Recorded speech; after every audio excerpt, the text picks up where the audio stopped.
মনে রেখো, তুমি বিজনেস ম্যাগনেট আশরাফ চৌধুরীর একমাত্র মেয়ে।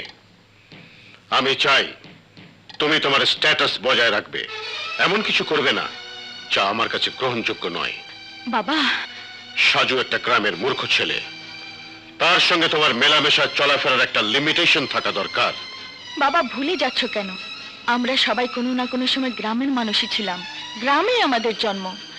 তাছাড়া মানুষ হিসেবে সাজু আমাদের মতো একজন সচল মানুষ।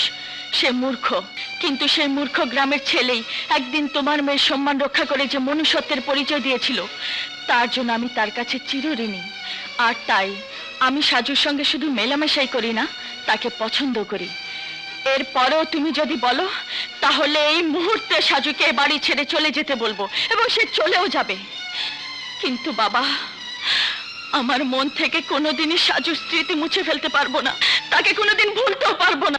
কিন্তু সাজুর সঙ্গে তোর... বাবা, সাজু অসহায়, গরিব, ওর টাকা নেই, শিক্ষা নেই।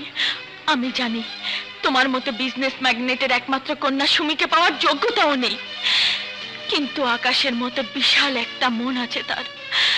বাবা, আমি টাকার ঘর করতে চাই না, আমি একটি সুন্দর মনের জীবন সঙ্গিনী হতে চাই।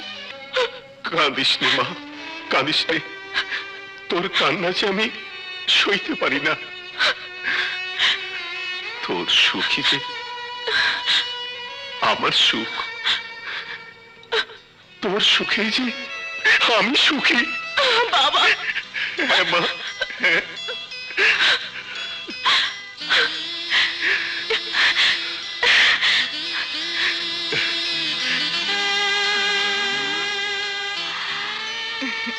হা করো, হা করো, হা।